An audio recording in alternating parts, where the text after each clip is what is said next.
he called me, and it was right after the birth was done. I said, by the way, your son is beautiful.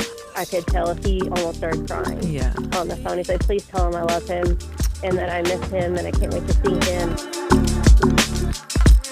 Welcome to More Than an Inmate's Girlfriend. I'm your host, Jay, and this week, before we get in the episode, I'm having a day. Incoming rant. I'm sorry in advance, but it's getting to me. It is very much getting to me. How does a prison label you as a threat to the safety and security of the building or whatever, but not give you any reason? Literally. Like, how do they get away with it? But they do. But how? They've taken away our access for quite some time now. And for a while, I was just like, whatever, you know what? I've adjusted. I'm really busy. And I'm a big believer in everything happens for a reason. And this is what's supposed to be happening. But when it starts to affect my husband's mental health, I'm not okay with it anymore. And it got to that point where it was enough. Enough is enough. You've had your time. Your ego is filled. You've gotten your little kick. Now it's time to move on. There's other things that are happening. This podcast isn't going anywhere. I'm not doing anything wrong by publishing it or whatever the word is. I'm not doing anything wrong. I'm not doing anything wrong by publishing his book. So let's move on, you know? But no, they can't do that. I got this BS email today and I was mad. My mother and Nick's mother got it from me because I was so angry that you could just blanket statement when there are actual threats. I, on the other hand, am not one of them. So I don't know. And I don't know who Nick pissed off enough to take it to this level, but he obviously ticked someone off on a very serious level that it's getting out of hand. It's literally getting out of hand. Move on to the next person, you know? I'm so over being told that I'm something I'm not. It's like gaslighting to the next level. It's shocking. And most people just take it, right? Like they just roll over kind of, because that's what we're used to doing. That's what most of us are used to doing. Because what can we do? They're this big organization. They're this beast of an organization that just does whatever they want. And it's so counter-rehabilitative. It's so counter-rehabilitative. And, you know, when I first met Nick and we were talking, we were friends and whatever, I was so pro-administration. When everything would happen and he would complain about it, I'd be like, they're just doing their job. They're just trying to make sure everything's safe. They're just trying to make sure you're safe. They're just trying to do this. It's cool. Like, let them. You have nothing to hide. It's okay. You're turning a new leaf. You have nothing to hide anymore. Like, let them do it. Let them think. Let them whatever. But then when they go and do something like this and continuously not give reasons, it makes it more suspicious. You're supposed to be this institution of integrity, Nebraska Corrections. So you're supposed to be, right? Like you're all pro-rehabilitative, but I've literally witnessed you keep babies away from their parents under the rule of like safety, a baby, you know? And they just keep doing it and they just keep getting away with it. Eventually something's got to give, right? And eventually people aren't going to just sit there and say, okay. And I think it's important that we use the voices that we have to communicate when injustices are being done against families. You want to claim rehabilitation, but yet the things that they're doing, and I could elaborate so much more, and I'm trying really hard not to, but some of the things that they have gotten away with doing and what they're currently doing to these guys is insane. And then they just want to label them as like these horrible humans, right? Like I've literally seen emails where they basically call these guys monsters. Nick hasn't had a write-up in almost 2 years, and then conveniently he got wrote up when he appealed the decision for him being classified the way he's classified because he hasn't gotten a write-up in forever. They've forged documents saying that he signed something that he never signed because they made a mistake. So they like lied, full on lied. Like it really happened, you guys. It's crazy. And I want to elaborate more, and the lawsuit hasn't been filed yet. And once it's filed, I may or may not speak on it a little bit more. And a lot of you might be saying like, you know, and even AJ, God love her, she's the greatest, but she'll be like, you know, calm it down, or like, don't say anything, or don't do this, or don't do that. And I'm like, no, I will never be that person that's just going to say, yeah, okay, I'm going to be hush hush, or I'm not going to speak my mind, I'm not going to tell the truth because I'm afraid of what's going to happen. And if speaking out is what needs to happen for people to be held accountable, you want our guys and our women that are incarcerated to be held accountable for their actions. But you don't want to be held accountable for yours. And I'm just supposed to take an email that says, I swear it wasn't punitive, or I promise that the right actions were taken and the process was reviewed properly. Oh, yeah, okay. I'm going to believe this person that I don't even know. It's the first time she's ever emailed me. I'm supposed to believe you when you have case managers that are telling my husband that he needs to leave me for him to be considered for anything else or to advance in any way. That's what your administration is saying. Like, that's what's happening. Because what? I give him the freedom of expression to publish a book. Wow, what a shame.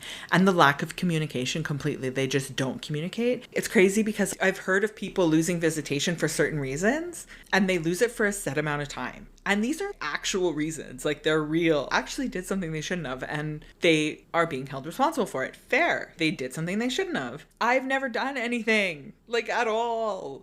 This doesn't make any sense. And then you want to blanket it for the safety and security. And like, I wish you guys could read that email. They really need to protect themselves from little old me. Never even gotten a speeding ticket before, but I am to be watched. Let me tell you. Not.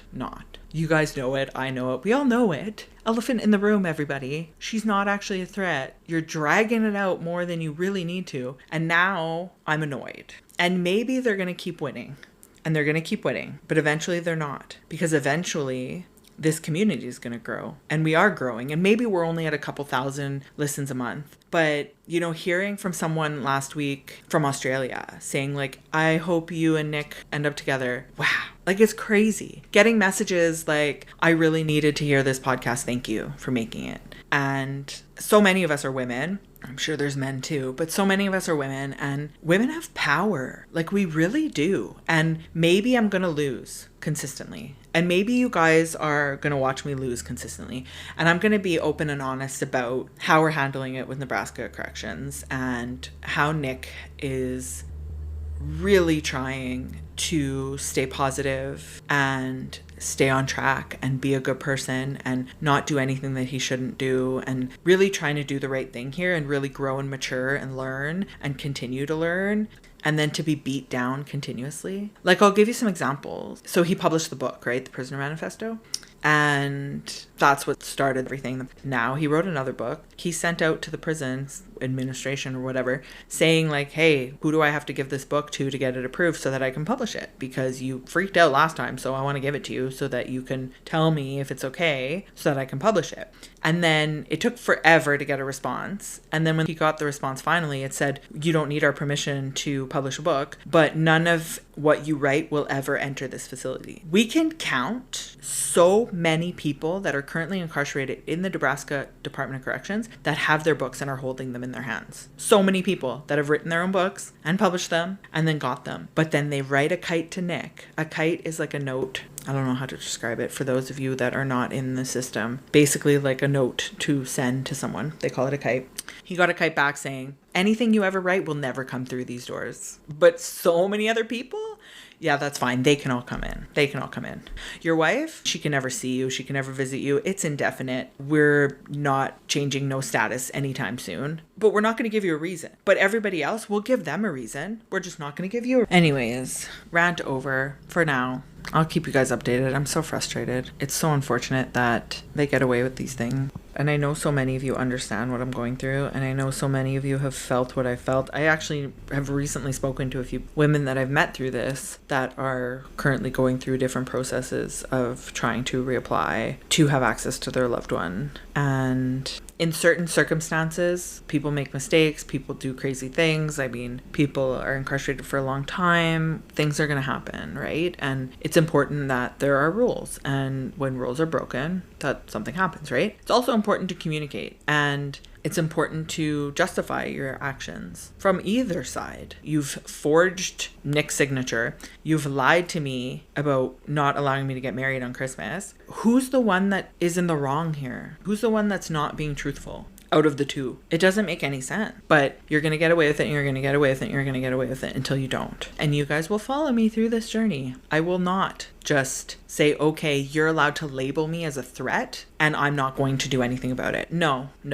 And you're not going to push me to stop the podcast either. That's not going to happen either. So if NDCS, because we know that you listen, hi, how are you? If you think I'm going to stop, I'm not, because the amount of positivity that we have gotten from this, the amount of community, the amount of people that I've met that are truly wonderful humans, it's worth all the work that we put in. We're going to be able to spread our voices more, and more people are going to get to hear more and more stories, and this is where we're at, and this is what we're doing, and I'm not afraid of the repercussions for letting women and men who love people that are incarcerated or were incarcerated themselves. I'm not going to stop them from having a voice. I just won't, and they can't do anything about it. And maybe they're upset that they can't. I'm sorry. I'm very, very sorry, but you can't. And the way they've treated me has pushed me in the direction to have this platform, has pushed me in the direction to keep this going. So I'm grateful to them in that regard, for sure. I will keep you guys updated on what happens. Maybe people need to know what's actually happening behind prison doors. If you look on the websites, it's all like, we love rehabilitation and we are so family focused and all this stuff. It feels like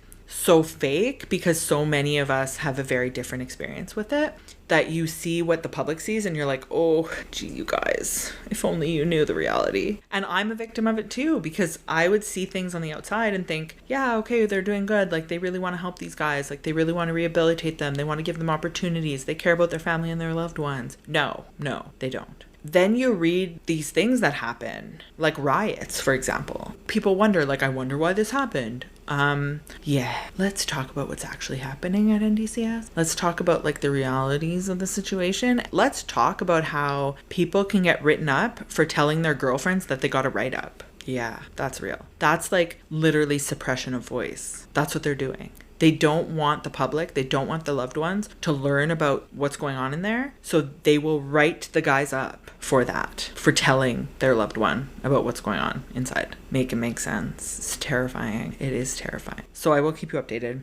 So with that, after my rant, I need you guys to keep listening. I need you guys to hit that plus, hit that follow button. Please. It makes a big difference. But I also hope you're enjoying it. And if you are enjoying the episodes and you are enjoying learning about different women in different circumstances, please share it. These women are coming on and being vulnerable and talking about their stories and sharing so that we can all feel closer to one another, so that we can all feel like a community, so we can all feel that it's not just, you know, the Astrovinos that are out there or the inmate hoppers, that there's like genuinely good people, that there are people that really care about these guys that are incarcerated, and there's another side of the story, and that's all we're just trying to do. So please share with someone that you love, someone that you care about, that you think would be interested in seeing that other side, someone who's open-minded. Please share, and I promise we will continue to put out episodes and we will continue to put out different perspectives on things. Obviously, we limit it to certain things, and we're not trying to be controversial, and we're not trying to go against our own beliefs.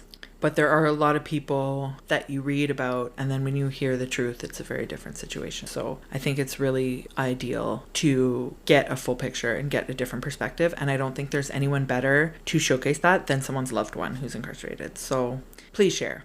TikTok at More Than an Inmates GF, Instagram at podcast_prisongf. We are giving 1,000 follower giveaway on Instagram. Yes, we haven't hit 1,000. Yes, AJ's been working overtime to try and get there. So we're doing a little giveaway. So if you can go on there and like that post, and I think you got to follow, like the post and tag a friend, and we will be giving away a cute little gift thing. It's not little either, but it's cute, and AJ's been working really hard on it. So we're excited about it, and we want to be able to do that. So please go there and do that for us and help us grow and help us create a voice so that we can create a strong enough voice that it can matter in these situations. Anyways, this week's episode is about a woman who was pregnant and had to give birth while her loved one was incarcerated. So it's a good story. It's definitely worth a listen. And I so appreciate you guys being here. AJ and I so appreciate you being here. I'm so sorry for the long rant. I hope you could understand. I just feel so blessed to have found so many people in this community that care. and I'm really, really grateful. And if there's anything that I can do, or Nick and I can do to help you or your loved one, please reach out to us. AJ and I would love to try and help in any way that we can, because that's the whole point of this, right? Thanks again. I love you guys. I appreciate you so, so, so much. And I hope you enjoy the episode. Take care. Bye.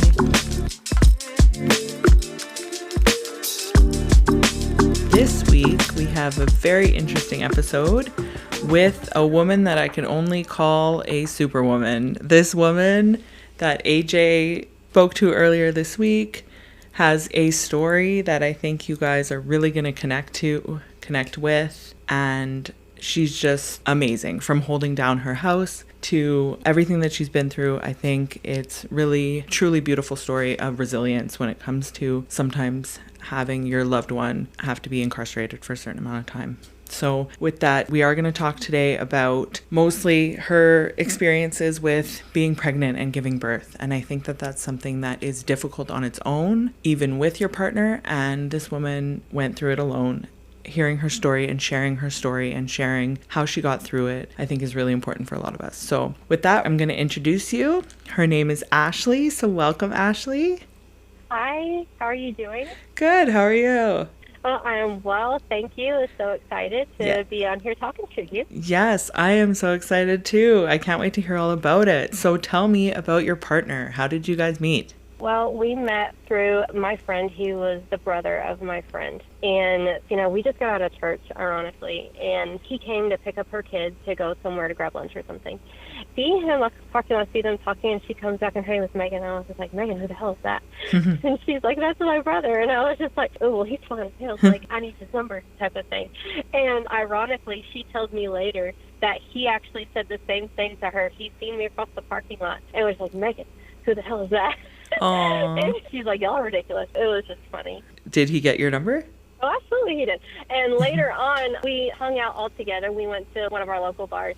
At this point, we just kind of glanced, hi, and I'm so-and-so. He's like, yeah, nice to meet you. And we were all just kind of hanging out. Of course, I'm a couple of beers in, and I'm on the dance floor. I see him sitting at the bar, and he's talking to this girl, and I can tell she's flirty. And, of course, I have a massive crush. So I'm like, I'm not going. So I walk over, maintain eye contact with the girl, and I sit in his lap. Took off. You did? There. I did. Wow. I love it. I don't know that I could ever do that. I needed liquid courage for that because normally I wouldn't have. And it worked. That's just kind of what happened. It worked for sure. He told me later on, he was like, I knew I was in love with you at that point. And I was like, it worked. Was it right after that it just started and you guys were inseparable, or? Sort of. I mean, I played hard to get for like a year, honestly. Whoa. I'm not even going to lie about it. I did. Okay, I wrote you and I was like, okay, now you got to work for it.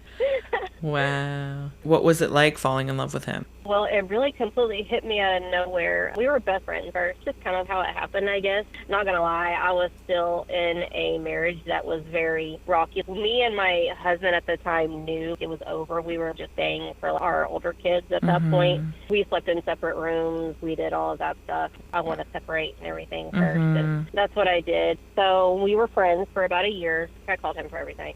No. And then I finally separated, and then we became a thing. How did his sister feel about it? She's happy about it. She was just like, yay, my friend and my brothers. Now she calls me her sister. We're a family now because we have a child. Yeah. So how long were you together before he was incarcerated? About 2 years before he was incarcerated. Was that his first time? He's been to county jail a couple of times, but this is his first time being in prison. You were expecting, correct, when he was arrested? Yes, we were. I was about 20 weeks pregnant. Okay, so you knew. Yeah, we knew about it. We figured out the gender and everything before he went in. Oh. What was it like when you found out that you were pregnant? Very excited. Yeah. Yes, we were very excited. We had a miscarriage before this pregnancy, so that was kind of hard. So there was some anxiety in the first trimester, being sure that I didn't miscarry again. Before he went in, he made sure I had anything and everything I needed. Anytime I said I was hungry, he made sure I ate whatever I wanted. Made sure I stayed hydrated. He was on top of my prenatal vitamins and all that stuff. Oh, that's so nice. That must have been really hard then when he left. It was. It was very, very difficult when that happened. It took a couple of days. It hit me. I was like, oh, wow, I'm actually going to do this by myself type of thing. Took a minute to process. It was definitely rough. I was just, this is not happening. We finally made it past the first trimester. We're getting ready to have this baby, and it's like, this isn't happening. it was crushing. For sure. How did you get through it? How did you process that?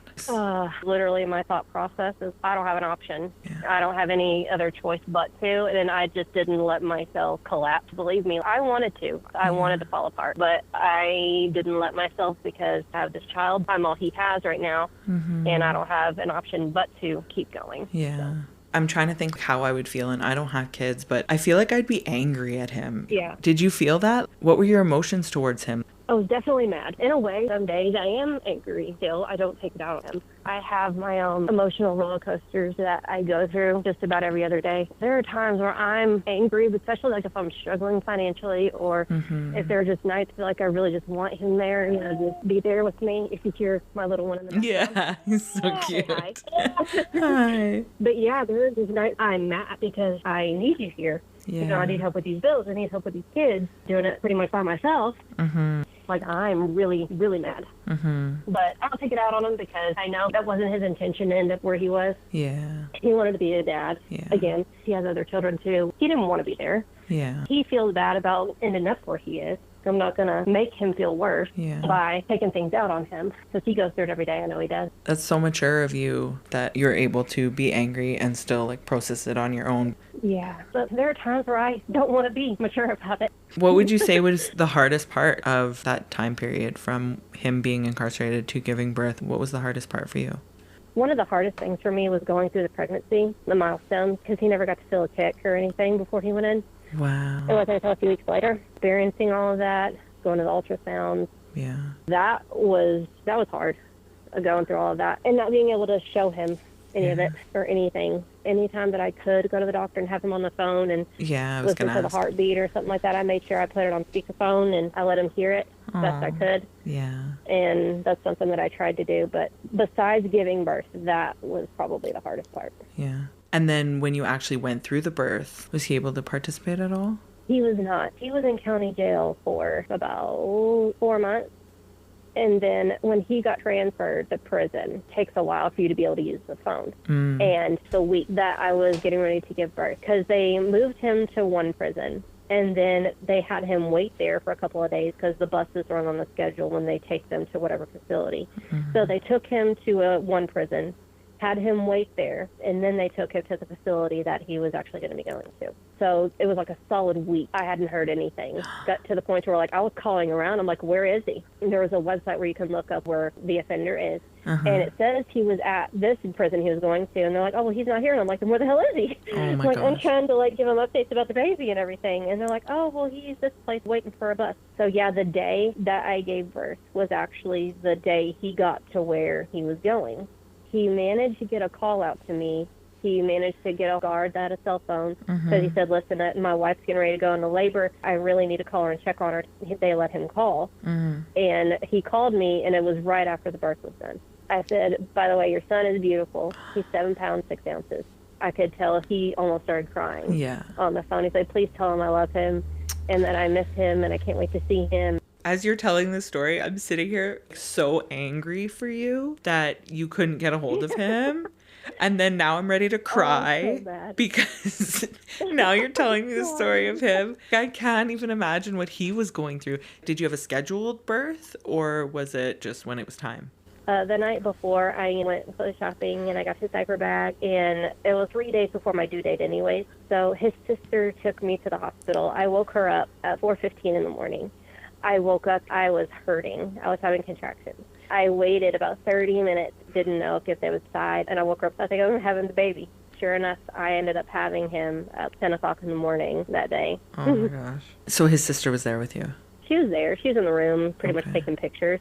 She left right after I had him just because she had to go back to work. Yeah. I didn't have anybody else there with me or anything like that, and I couldn't call him and tell him or send a message or something like that. And you're getting ready to give birth, and is it on your mind that he's missing? Oh, yeah. Yeah, any twin contractions, I kept telling her I want him here. Pretty much the only thing that was on my mind. I was in pain and everything. Anybody that's been through labor can tell you, oh, believe me, when you're having contractions, you feel all of it. But in between, it's just one of those things I was looking for him. It hit me oh, wait, he's in jail. Yeah. It was very, very emotional time. So, I was mad, I was sad, but I was happy because I was bringing our boy into the world. It was one of the hardest things that I've ever went through. Yeah, I can't even imagine. Did you guys name the baby together?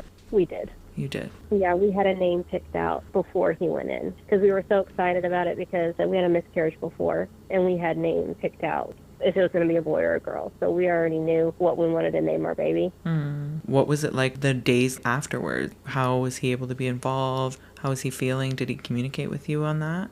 Oh, the moment he was able to get on a phone, he called me. Wanted updates. He's like, how's my baby? How are you? How are you feeling? How are you healing? How did everything go? Was there problems? Said everything was fine. You know, I had the epidural. It was okay. He was 7 pounds, 6 ounces. He's beautiful. He looks like you. He has your birthmark. It's like the same exact one, just in a different size. It's adorable. And I asked, are you okay? I haven't talked to you in like a week. How are you feeling? You know, how's your mindset? Because he's all bipolar. He has very high highs and very low lows when it comes to emotions. So I was worried about him. And I was like, are you okay? He's like, yeah, I've just been worried about you. After I told him everything, he's like, I am so sorry that I wasn't there. And I said, it's okay. We've been preparing for this. We knew this was going to happen. We've had a few months to kind of wrap our minds around it. I said, it's okay. Don't get yourself in a negative place, not constructive. Let's just focus on the positives. Our boy is here. He is happy. He is healthy. Yeah. And he still apologizes to me every day. He wants to be here. Did he get to meet him? He has met him. Whenever he was able to have visits, the first thing I did, after he was born, is I applied to go visit him. And at the facility that he's at, they allow contact visits. So we can sit in a room together. There's no glass between us, no phones or anything like that. We can sit at a table, and he can greet us, hug us, and kiss us when we arrive. He can do that also when we leave. And he can hold him intermittently. He got to meet him when he was about, I want to say 3 weeks old. Is whenever I met him. Oh, so it happened fast. Normally approvals take forever. Oh, we got lucky. Our facility, it only took about a week for the process. Oh, wow.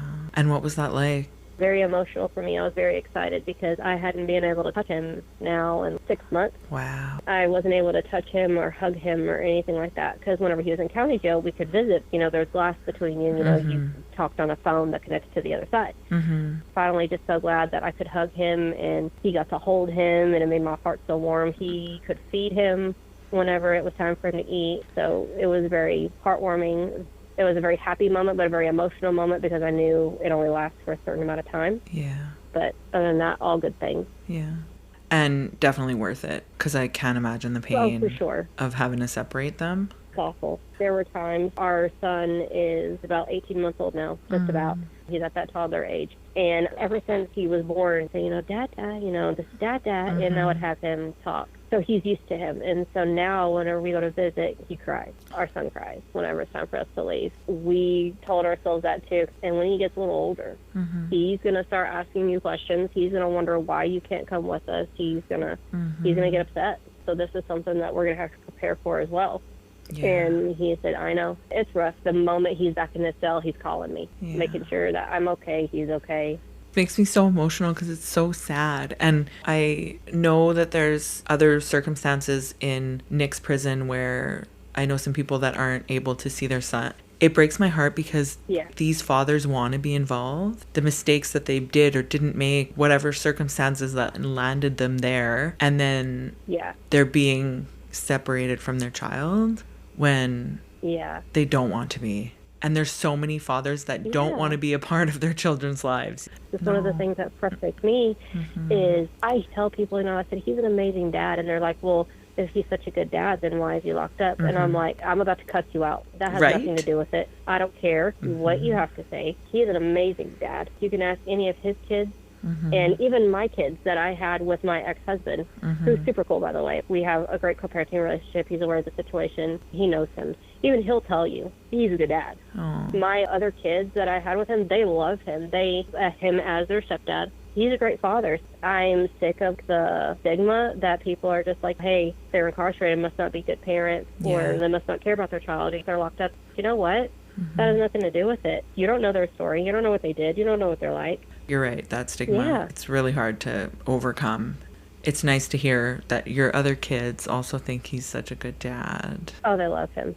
What do you do that helps him stay bonded with his child throughout this time? Anything you can recommend to try and keep that closeness? Every time he calls, and if I'm home and our son isn't at daycare or anything like that, and he'll call and he's like, can I talk to him? And I was like, yeah. I put him on speaker and I bring the phone close, because even though if he don't say anything, he still hears his voice, and he'll say, it's like, hi, my baby, hi. And then my son will go, Dada? Oh. Dada? Yeah. And I was like, it's Daddy. He'll talk to him and everything. He's like, you be good for Mommy. I love you. Oh. Still have their own little conversation. Oh, that's so sweet. You have other kids. How did you navigate that conversation? Sat them down, and I was like, okay, listen, now something's going on. And I told him, he went to jail. He's not going to be here for a few years. And they're like, but why? And, I tried to explain it to them best I could. I said, it doesn't mean he doesn't love you. He loves you. Sometimes they talk to him on the phone, and they ask him how he's doing. Was it a hard conversation to have? The kids seem so well adjusted to it. And I feel like part of it is the way that someone would explain that to kids. I'm also curious because as you're growing up, you're thinking, okay, prison's bad, jail's bad. So how do you have that conversation and keep it positive? I said, whenever you make a mistake as a child, you get a slap on the wrist. I said, when you're a grown-up and you make a mistake, most of the time, depending on what the mistake is, if it's really bad, you end up going to jail. Mm-hmm. And I said, that's what happened here. He made a mistake, and now he has to pay for it by going to jail. And it sucks, and we miss him, but that's just something that we have to deal with. Just because you make a mistake does not make you a bad person. Take the time to learn from your mistake and make sure you don't do it again. That way you don't go back to jail and you can be with your family. That's kind of how I navigated that. How'd they take it? My little son, he's autistic, and he bonded with my guy more heavily than the other one. So he's upset sometimes. He'll come to me and say, Mom, I really miss him. But they all ask me questions, when's he coming home, Mom? And I'm like, well, right now it's April 2029.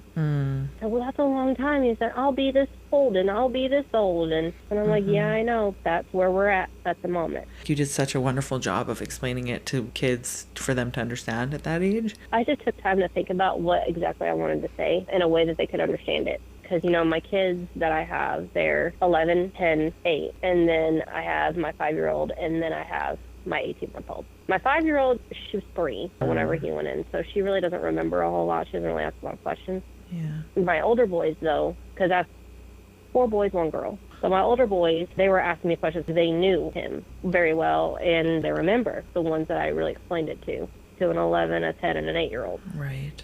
To where they could understand. Yeah. And that's just what I went with. I'm amazed at everything that you do and that many kids that you're navigating so well. How do you do it? Like, do you have support?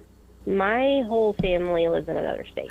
Yeah, pretty much just me. Of course, my older kid's dad, he's wonderful. We're 1 week on, 1 week off. He has them for a week, I have them for a week. So I get a little bit of a break when it comes to that. He's always like, hey, you need anything, let me know. I have friends, but all of them work. If I have a sick child or something like that, I have to take off work and I'm home and stuff. So it is pretty much just me. Most of my support system was out of state. Right. And this is probably not a possibility for you to even go closer to your family because of your ex-husband, correct? I am stuck where I am, unfortunately. We did talk about moving back up north because we all lived up there at one point in time. Yeah.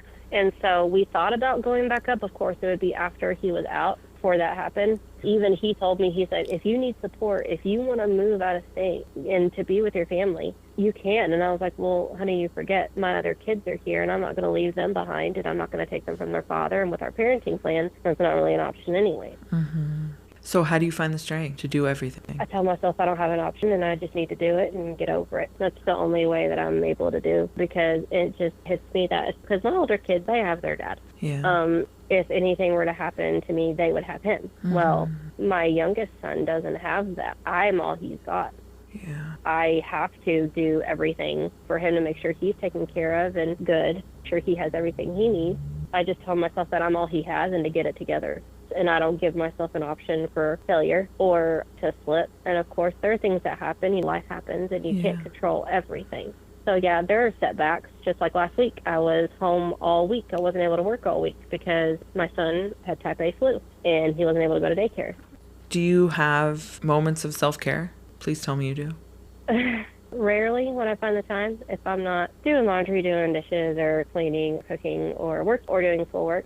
Most of my self-care moments, honestly, is I take a shower, and I like a mask. That's I good. don't really do a whole lot of self-care. Most of my self-care, honestly, is just laying in the bed and just scrolling TikTok for a little bit before I go to bed. So I know a lot of moms that can relate to that statement. Yes. Zoning. Go on TikTok and scroll and just turn my mind off for a second. Let's be like, listen, my kids are in bed, my house is clean, I'm fed, and my kids are fed. Everything is fine. I want to lay in bed for a minute, and I want to turn my mind off, and I want to mindlessly scroll TikTok at mind-numbing stuff and just relax for a second. Yeah. So that's the majority of my self-care.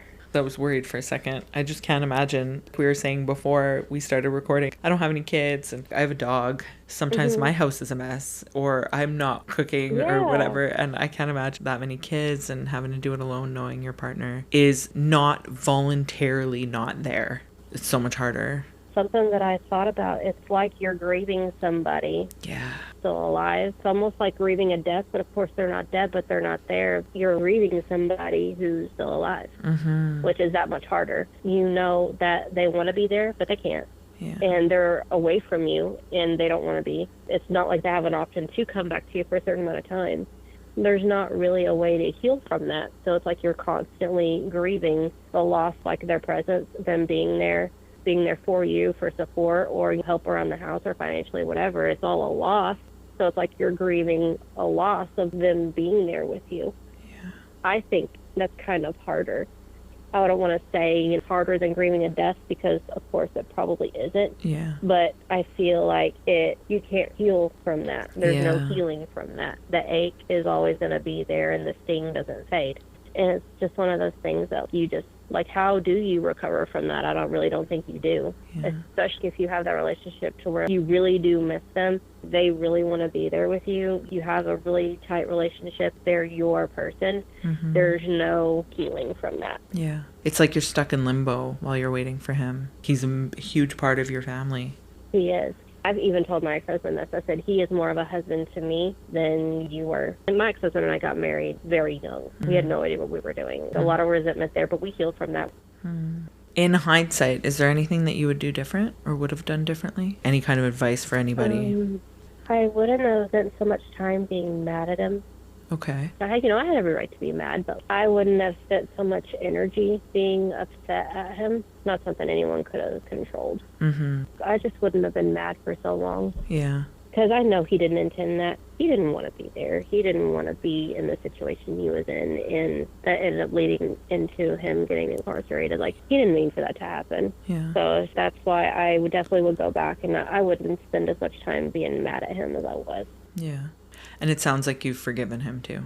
I have. Of course, there are days where you're going to struggle. And, like, there are days where you think you're totally fine. You've moved past it. You're okay. And then some days it just hits you like a ton of bricks. Can't be emotionally stable and perfect all the time. Everybody's going to feel like that at some point. It is okay to have emotions. Just don't stay there. You got to pick yourself off the floor and keep going with it and just move past it. And you can take a day. And you can be upset and you can say whatever, but it's also important to not take it out on your partner. They know. Yeah. Do you have any other advice for someone who's going through something similar? Take it a day at a time. Everyone loves to plan for the future and talk about all the amazing things you're going to do when you get out. And that's amazing to have those conversations. But where you are in the here and now, take it a day at a time. Tackle today's problems today, and the future stuff, realize that is in the future and cross that bridge when you get to it. Don't overwhelm yourself and just know that I can only do so much. I love that. I think that's great. I know he's going to hear this one day. I'd love for you to just tell me a little bit more about what kind of human he is, what kind of person he is, and why he's so much more than his incarceration. If you ask him for something, he would move mountains to make it happen, if whatever you asked of him. And there were times, we were financially struggling, and I would say, trying to figure out what to do for dinner, I'm hungry, whatever else. If he realized that there was only enough for one, he wouldn't touch it. He made sure that I ate, and he said he'd figure out something for himself. He comes off as a jerk, but he is actually one of the most thoughtful, one of the most kind people that I've ever met. He has such an interesting thought process, I think, because he can take certain situations, and if all I can see is the negatives, he always has a positive way of looking at it. Very hardworking. Who he is as a human is him and his ex-wife, no matter what kind of terms they were on. If she called him and said, hey, the kids need this, no matter what he was doing, he'd look at me and say, hey, the kids need this. You want to come with me? I'm like, of course, I'm going. We made sure it happened as a team. That's who he is as a human. And I love that about him. He's my best friend. I'm going to be kind of graphic for a minute. I was in the hospital with COVID back in 2021. And I was really bad off. I had bacterial pneumonia with it. I was in the hospital for 3 weeks. He took care of my kids. This is before we had our child. Made sure they were fed and happy and healthy. He would bring me food in the hospital, bedridden for, days. And so I needed physical therapy to be able to, walk around, with even catching my breath and everything, because my lungs took a really big hit. He did my physical therapy with me. He made sure I took all my medication. Anything that anyone ever needed, he cares about you. Anything you need, he is there. Oh my gosh. You're bringing me to tears over here that these things happen. Believe me, yeah. There are times if I need to cry, and so another piece of advice that I want to give people, if you need to cry, then cry. Yeah. There's no shame. There's not going to be an award for the toughest one out there that never shows emotion with everything they're dealing with. So grateful that I got to hear your story, because I think it's just so nice to hear. You just had a really nice way of portraying what it was like and the maturity that you had in handling the situation. Thank you for sharing. Thank you for sharing the story, because I think a lot of people are going to relate to it. And I think the advice that you've given is going to be really helpful for a lot of people. The forgiving part. It took me a long time to fully forgive him. So if anyone feels guilty about, I haven't forgiven him, I feel guilty, for not being here, and I feel like I should, you need to do that on your own terms, on your timeline. Don't feel pressured to be like, I should be past this at this point. No, get out on your own terms. If you need to, go to therapy. I went to therapy to try to work it out yourself internally when it comes to that, dealing with what reality is going to be like. You forgive when you're ready to forgive. And don't feel bad if you haven't gotten there yet. Yeah. I love this platform too. I feel like, it's helping a lot of people, especially if you're dealing with I don't know what to do. I don't know how to feel. I don't know where to go from here. I think this platform is really awesome and helping people with that. So that's why I was so excited to be on here and talk to you guys. And now I know why, because you have so much information to share that can be helpful. So I so appreciate that. If you ever want to talk to me again, feel free to call. And I have no problem getting on here and talking to you again. I love talking to you guys. I love you guys. Oh, thank you. I love when people say that, because it means a lot. Thank you so much again, Ashley. Appreciate it. Have a good night. No problem. Have a good night.